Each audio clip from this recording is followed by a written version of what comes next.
here's where we've been. Quite a journey, right? We started with the native nation, and I'm not going to read them to you. You can read them for yourself. But again, what we're doing here is Myths of America. We're doing national and personal stories that we tell ourselves as a nation or as an individual that make us American. So those are some of these stories, the identities that are produced from our mythology, our collective mythology. They overlap, they conflict. These are not exhaustive. There are many others, or several others at least. And so tonight, Foundations of the Innocent Nation. So we've been hanging out, we started with, or we were talking about the Puritans at the beginning. We've been hanging out a lot in the 19th century, actually, of late. This was not meant to be chronological, because these myths aren't chronological. They're still active, which is the point of studying them. But now we move kind of to the 20th century up through the 60s. Want to take a guess why our innocence ends in the 60s? Vietnam. Okay. Slide 7. Okay, thank you. Exactly right. So let's talk about the foundations of the innocent nation. Robert Bellah, I don't know if you know his work, sociologist, very foundational work, scholar of American sociology, says he sees the shift here to the innocent nation with the shift from Calvinism, the Calvinism of the Puritans and the Pilgrims, which Calvinism is about predestination. It's very strict. It's about being among the elect.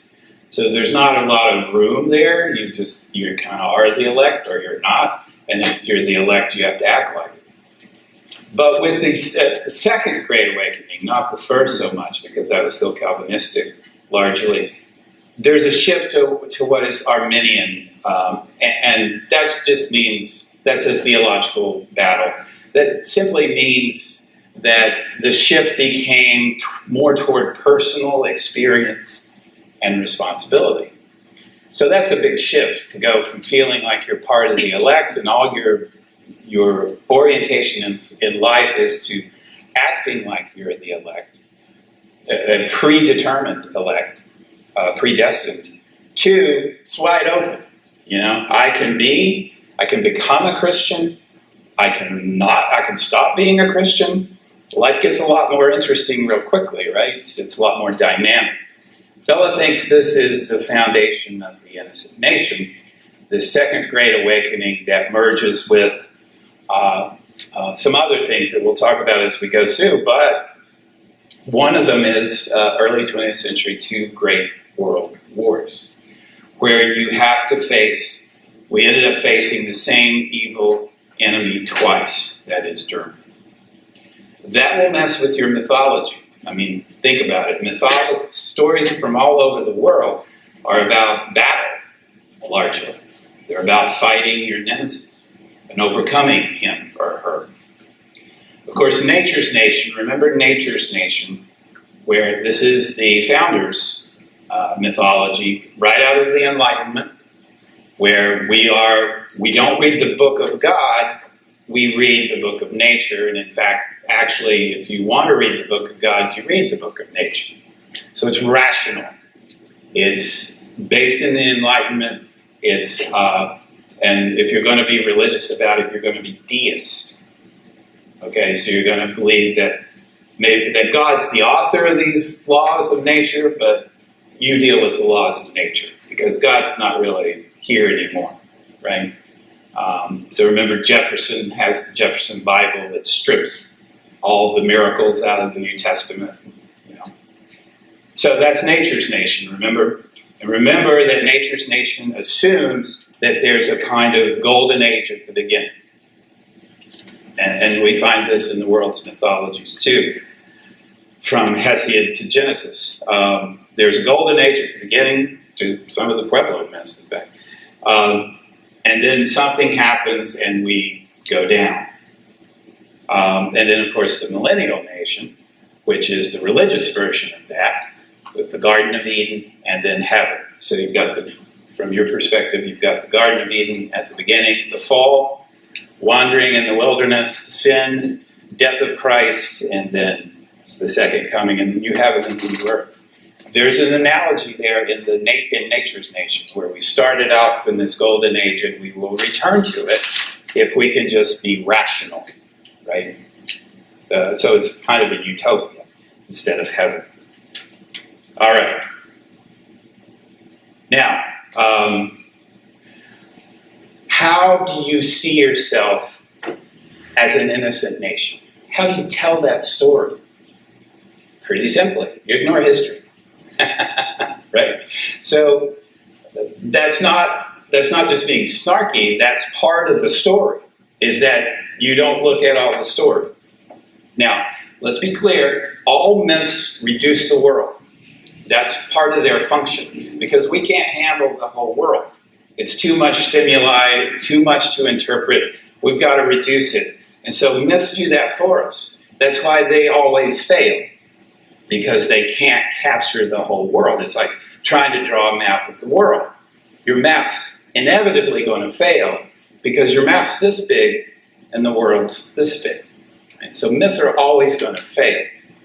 But they do serve a function, and that is to map the world for you. Sure, you might fall off the edge over here, or you might encounter something not on your map over here, and then you have an interesting choice. Do you change your map, or do you just ignore it?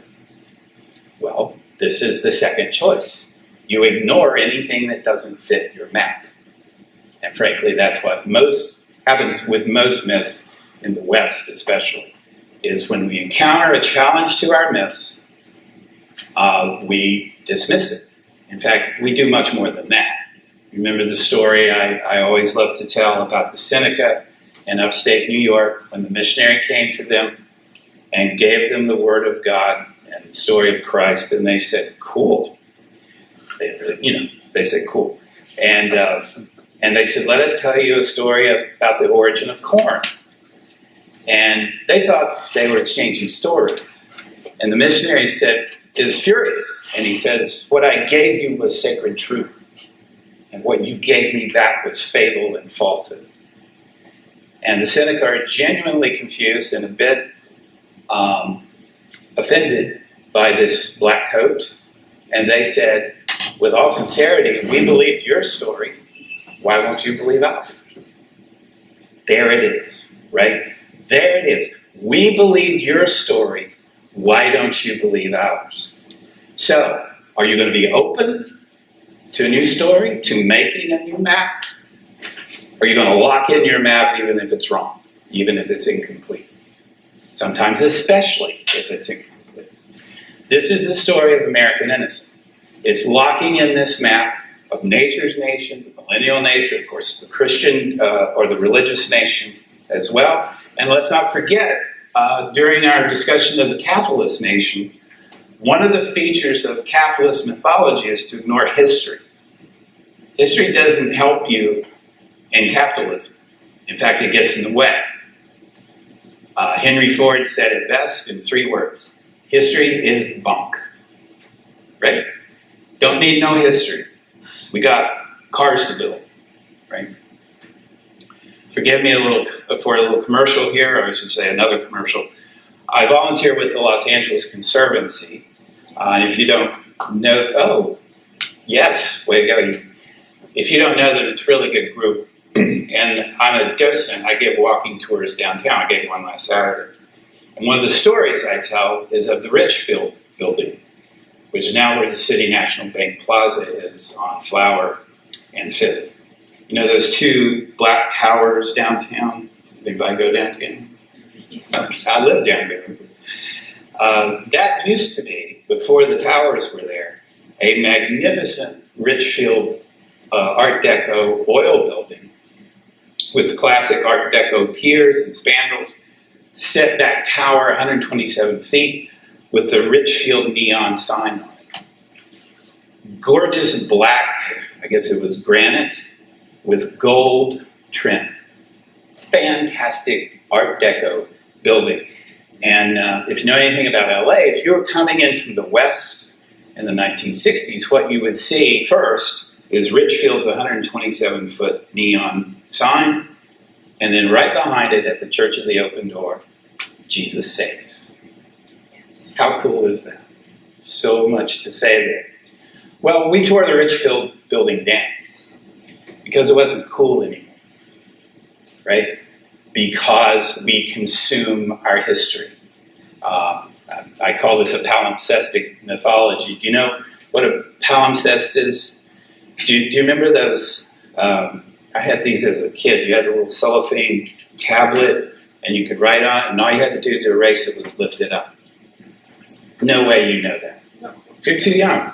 No, they used to sell it at the gas station, and you draw on it while you were in the backseat of the car, and then you lift it up, and it usually had like a face on the underneath, so you would draw like a mustache on the face or something like that. Cool. There you go. That's our mythology. That's especially Los Angeles mythology, by the way, is to just redraw everything, right? It's American mythology, too. So we don't have this allegiance to history, whether it's in architecture or anything else that Europe does. Yeah, I don't want to get too much into that. I was about to go off on a thing. But why would we do that? Well, one of the main reasons is the rejection of history. What's in your history? Dude, I want to reject my history too. It's full of finitude, suffering, and death. Right? So it'd be nice not to have that hanging around you, this odor of death, right? And all these problems you've had. It's also much easier to tell a story if you don't have to be true to the facts. You don't have to be. You don't have to have allegiance to your history. Much easier to tell a story. Right?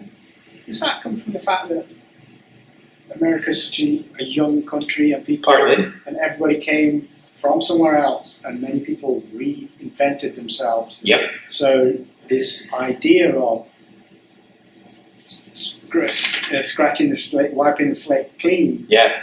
is part of the psyche. Excellent point. Did everybody hear that? He's talking about the immigrant nation. Is what we talked about a few weeks ago. It's part of that mythology is personal mythology where you get to come here and start over. We revisit that with the West, with the frontier thesis, right? Where we go from north-south orientation to east-west orientation. Absolutely. So that feels right on a national scale, too. Now, you're right, we're very young. Sutinder's from the UK, so he likes to remind us of how young we are sometimes. And he's right. But we've had enough history to remember, haven't we? We're the nation of slavery. We're the nation of indigenous removal. And we're the nation of Vietnam and other things. So there are things to remember, but it is easier for us. Charlie? I was just thinking about how young we are. That what was the Steve Martin film where he was the tour guide, and he's driving around in the car and he's showing architecture in LA, and he says some of these buildings are nearly 20 years old. Was that LA Story? I think it's LA Story. Yeah. And he goes to Pasadena on an outing. Yeah. Yes. Well, again, this notion, this story runs deep. So I don't know if anybody knows of this book, The American Way of Death. Anybody ever? Jessica Mitford, who did a study of how we treat death, and it's markedly different from other cultures in the way they treat death. We cover it up, we hide it. You can read her book. It's unique. There's actually been a lot of studies on American death. Jessica Mitford, Gary Latterman out of Emory. We treat it different. It's full of history. Finitude, suffering, and death, we don't like it. Of course, the other things we don't want to be in our story, racism, poverty, health, prisons, lots of things. Sure, every country has things in their story they try to hide, and myth does the hiding for them. But we're talking about the American story of innocence tonight. I found this quotation from Richard Sluka about 9/11 that I thought was amazing. 9/11, he says, was an act of metaphysical trespass. Really? Metaphysical trespass? I mean, it was a horrific act. People died. It was symbolic, but it was metaphysical trespass. How dare you take our innocence? Is how I read that, right? How dare you take our innocence? Yes? Was that Pearl Harbor? That's an interesting point. He's asking about Pearl Harbor. We get to redeem that story, though. Remember? We get to redeem that story. So we were minding our own business. We got attacked. We had to go in, and once we went in, we kicked ass and saved the world. So that's a different thing. Yeah, it hurts. But what did we do in response to 9/11? Protected our oil interests. Okay. We got more serious about it. Okay, it was rhetorical. That's not okay. Keeping it real. Story of rags to riches, or the story of the frontier, but mostly I mean the story behind the story. The story that's so true that you can't quite hear it, you can't quite see it. Why? Because you're swimming in it like a fish, right? You're breathing it like air. And so it has you. You don't have this story, it has you. So that's hard to talk about. We can just see the edges of it or glimpses of it, right? But at the same time, like wind, we can see the effects of it. Does that help? Yeah, it's a religious studies anthropological notion of myth, which not many people work with. Cool. We've got a whole library full of these myths that are inert. We've moved past them. They're awesome. They're the mythology, the stories that you can look at. They're not moving. And yeah, that's how we get perspective. Either the myths fail and we move on, or the myths fail for the culture and the culture moves on. Either way, you get that perspective that you don't have. Excellent point. That you don't have when you're in it. Excellent. Right? That's right. And that's why myths fail. And so, I said this before, and I'll say it again. Myths do not die. They are replaced by the gradual theft of their language. All right? So, you live by one myth, you find that it doesn't work, the map doesn't fit, it's time to redraw the map, but you can't redraw it ex nihilo. You can't redraw it out of nothing. That would be psychologically traumatic. It would be culturally traumatic. You've got to go from where you are. And so the myth gets metamorphosized, right? So it's a process. And then soon enough, as you say, we're looking back and like, oh, look at that myth I used to believe, or that used to believe in me. Wow, that was interesting. And we do that as a nation too. Constantly renewing, refreshing, sloughing off old stories. Sometimes they come back, like the return of the repressed in Freud. Yeah. So here are two major examples of how the myth of innocence played out. World War I with Woodrow Wilson. Woodrow Wilson. Now here's the genius of the innocent mythology. To become innocent, call someone else guilty. Who gets to state guilt? Only the innocent. Without repercussions, right? Without a sense of hypocrisy. Who gets to mark the evil ones? The innocent ones. So it's a beautiful, in form, it's a beautiful rhetorical device. And you see it every day. Open your Twitter feed right now, you'll see it. That person's evil. And the unstated premise of that argument, actually the unstated conclusion of that argument, is that you are innocent because you're saved. You can say it as a nation. Listen to Wilson on the entry into World War I, which you should know, if you don't, was the ugliest, dirtiest, ridiculous, horrific, the most horrific war fought. It was stupid. It was horrific. It had germ warfare. Troops would spend 8 months and gain 10 feet. and then they would lose it in the next 8 months. And in the process, hundreds and thousands of soldiers died. If you want to get a sense of World War I, read some of the British war poets, Wilfred Owen and others. Fantastic, moving stuff. Anyway, this is Wilson taking the United States into World War I. There is not a single selfish element, so far as I can see, in the cause we are fighting for. We are fighting for what we believe and wish to be the rights of mankind and for the future peace and security of the world. We have no selfish ends to serve. We desire no conquest, no dominion. We seek no indemnities for ourselves, no material compensation for the sacrifices we shall freely make. We are but one of the champions of the rights of mankind. Remember, he called this the war to end all wars.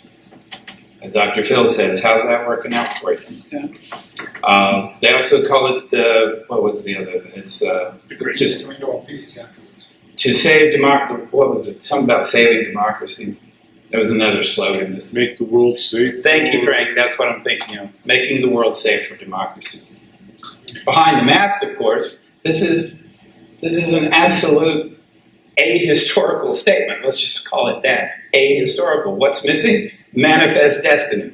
America's commercial interest in the Spanish-American War. America's commercial interest in World War I.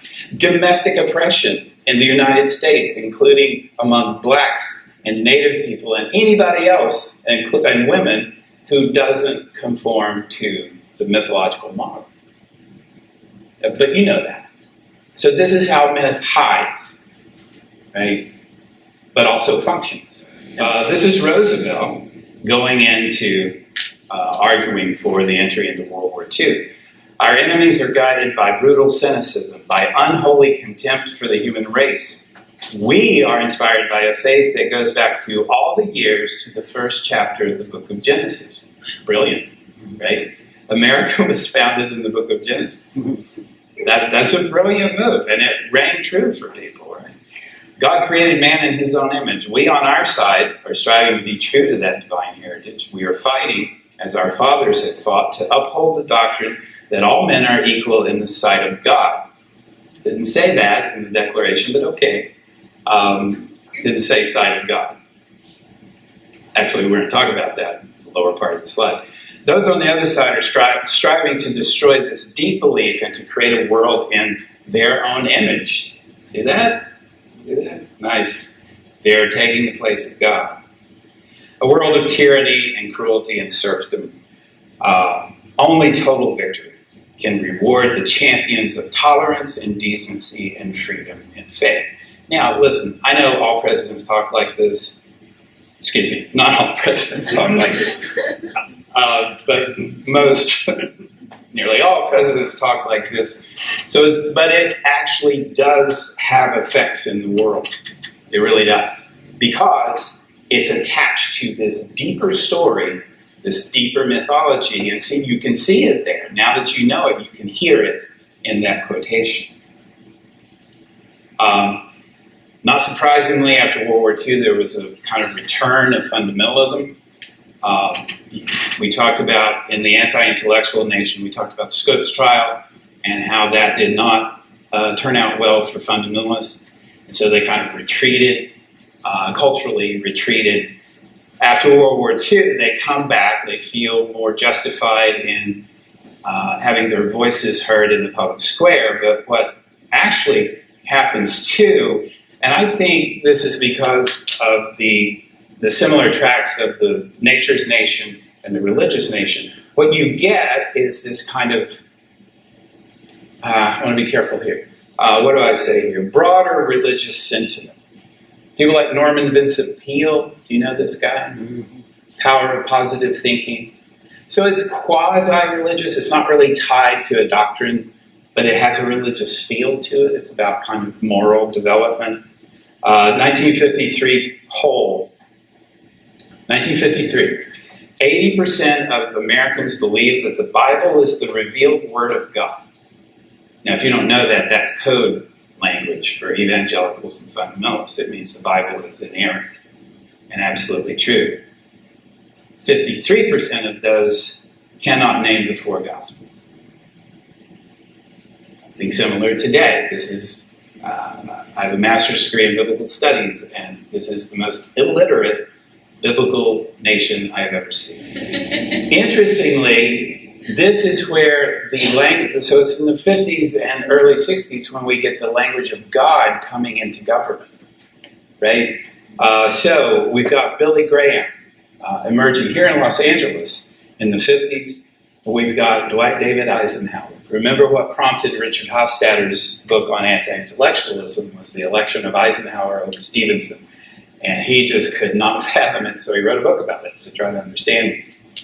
It's with Eisenhower we get prayer breakfasts. It's with Eisenhower that we get under God added to the Pledge of Allegiance. It's with Eisenhower that we get in God we trust on the money. And you know what it replaces on the seal? E pluribus unum. Oh, how telling is that? Very interesting, right? It was in Latin anyway. Latin, yeah, intellectuals, God, Harvard faculty, right? So it's interesting, again, how myth, especially American myth, conceals history. So I bet more than one person here thought those things like under God and God we trust, that all went all the way back to the founders. I bet you thought that those Confederate flags in the South, where I'm from, go all the way back to the Civil War. No, they all emerged in the 50s. And 60s. Why would they emerge in the 60s? Oh, I don't know. Just felt the need to get in touch with our imagined roots, I guess. Sorry to be so smart. Of course, we have our great foil, communism.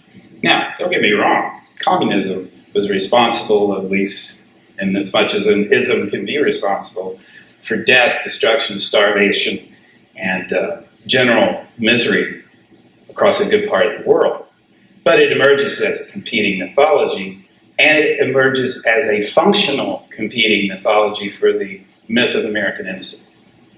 You want to see why we're good and they're bad? Look at that atheistic, communist, totalitarian system, right? They are godless, we are godly. They are authoritarian, we're democratic. And of course, you know about the domino theory, right? So if one of these countries under the spell of Russia or China falls in the 60s, like Vietnam, they are all going to fall. And I don't know if you've read any of the rhetoric from the 50s, but it was like communism was not only on the shore, or almost on the shore at Cuba, it was in the State Department. It was among your neighbors, who were witch hunts. What undercuts the American myth of innocence? Everything. None better than Martin Luther King and the Civil Rights Movement. Now, to be sure, the Civil Rights Movement was more than Martin Luther King. Angela Davis, Malcolm X, Stokely Carmichael, John Lewis, who's in Congress now. There was lots going on. The Black Panthers. Did I mention Angela Davis? Yes. Lots going on, but of course, King is our touchstone for this. Bus boycott 1955, March on Washington 1963. African American Christianity, by which I mean that African Americans, especially under Dr. King's leadership, activated the Christian myth, the Christian story. They activated. For white America, the Christian story could work, sure, but not as a group, not as an ethnic group, because the Christian myth is not for those in power. The Christian myth is for those who are suffering and not in power. That's where it was born, under the heel of the Romans' boot. It's not a mythology, it's not a religion for the powerful. History despite itself. So you've got, let's see if this is going to work. So even though we face the difficulties of today and tomorrow, I still have a dream. It is a dream deeply rooted in the American dream. I have a dream that one day this nation will rise up and live out the true meaning of its creed. We hold these truths to be self-evident, that all men are created equal.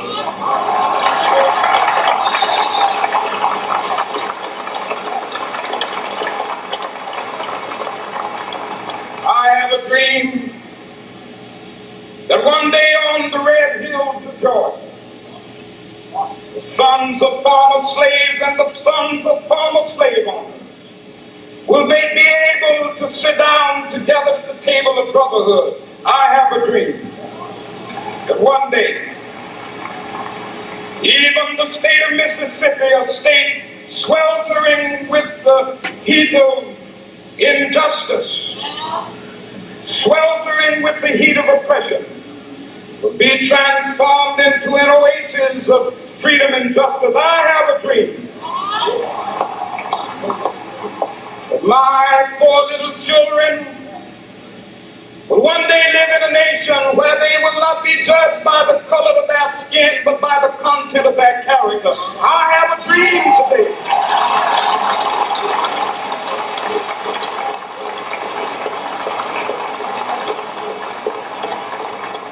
I have a dream that one day, down in Alabama, with its vicious racists, with its governor having his lips dripping with the words of interposition and nullification.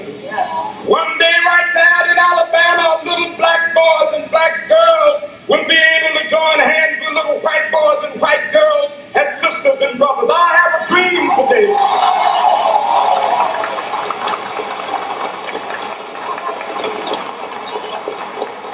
I have a dream that one day every valley shall be exalted.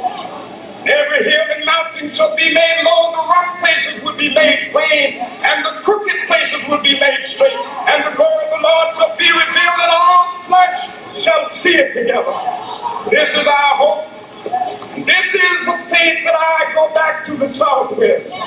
With this faith, we will be able to hew out of the mountain of despair a stone of hope.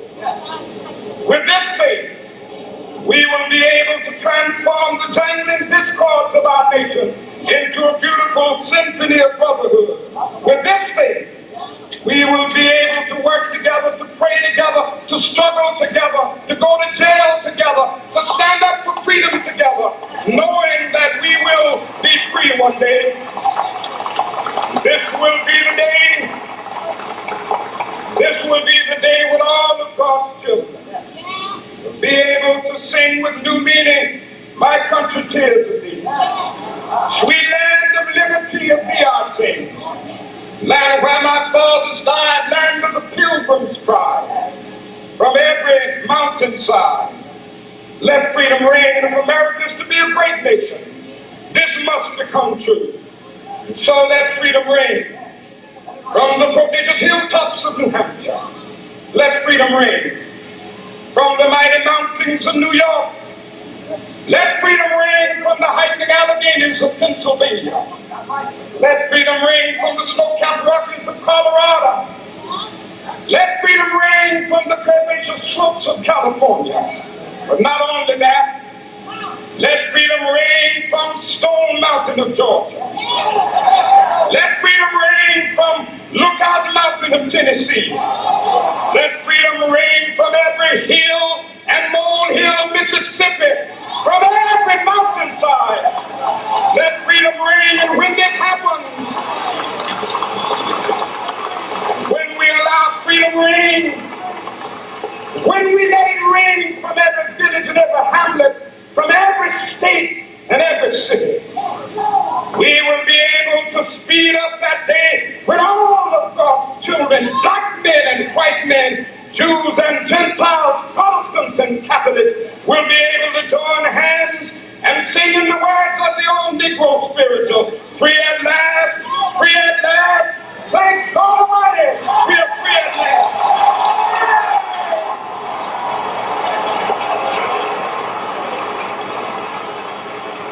And that is how you kill a myth and replace it with a new. Anybody heard of Reinhold Niebuhr? Yeah? Cool.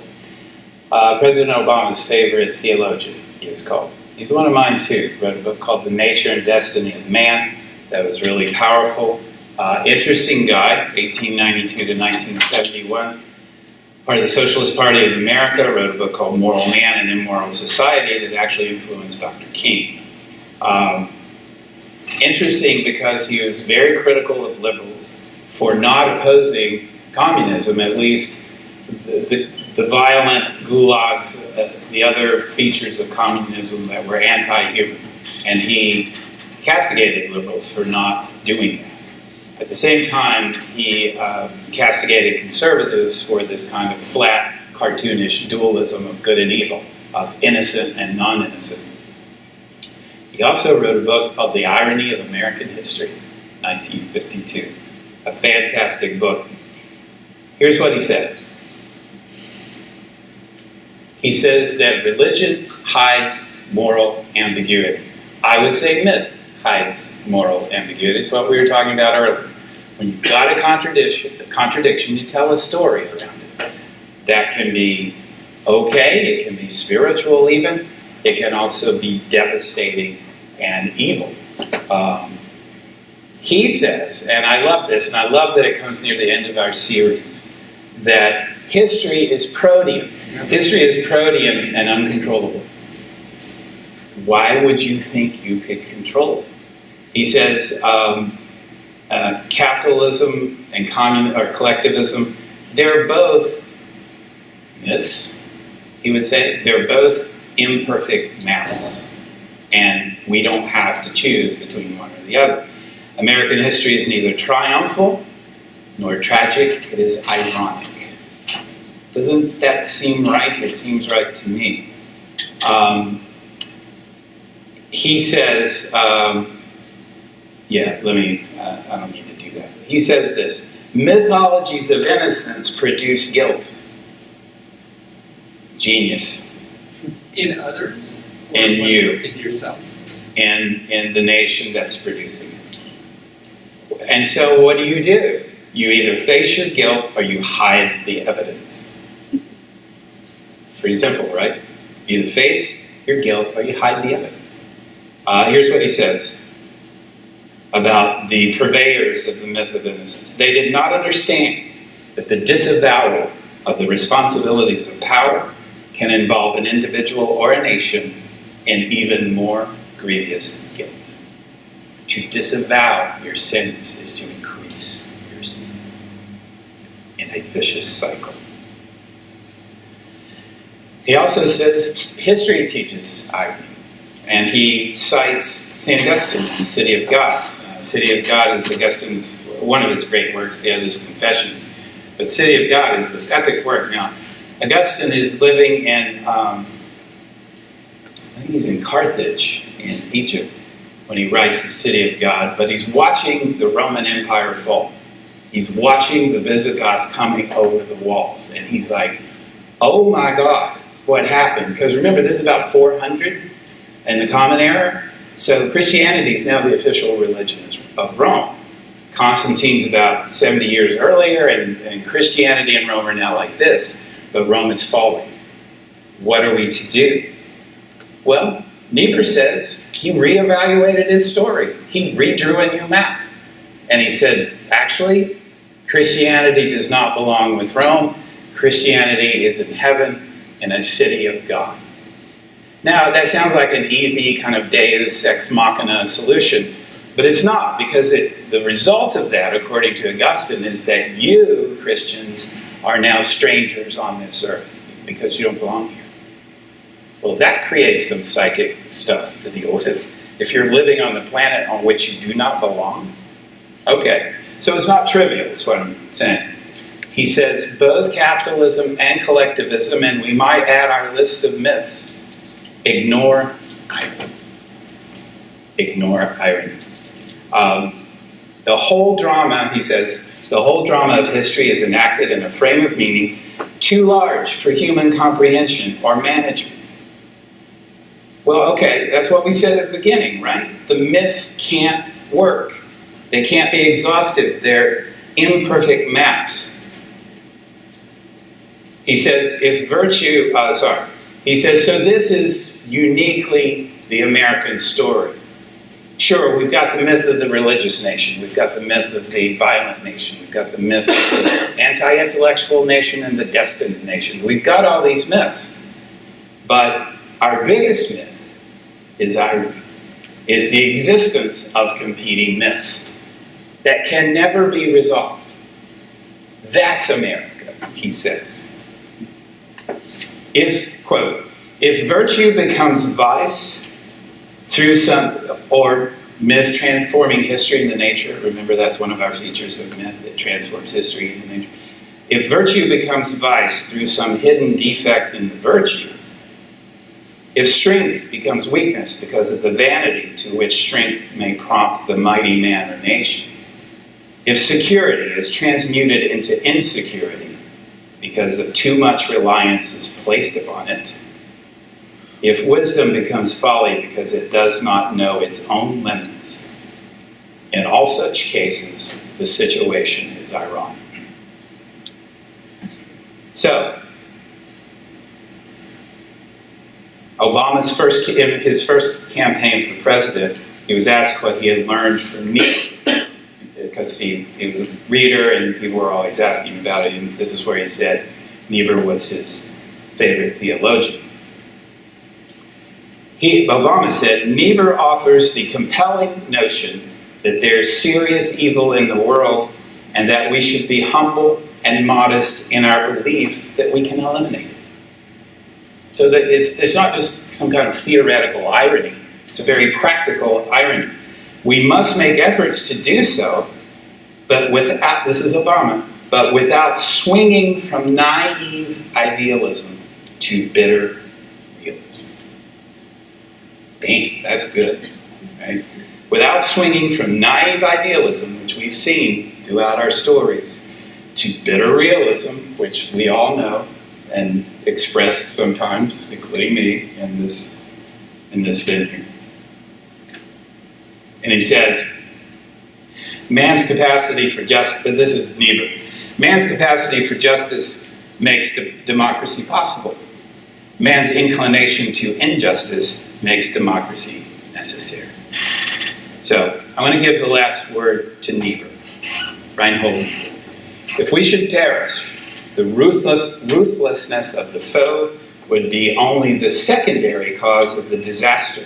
The primary cause would be that the strength of a giant nation was directed by eyes too blind to see all the hazards of the struggle, right? Not shutting down, making your map, closing it, being done, and then protecting the borders of your map.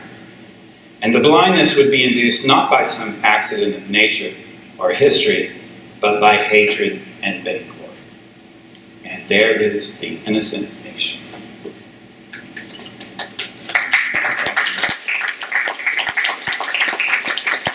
Your comments and questions, Satinder.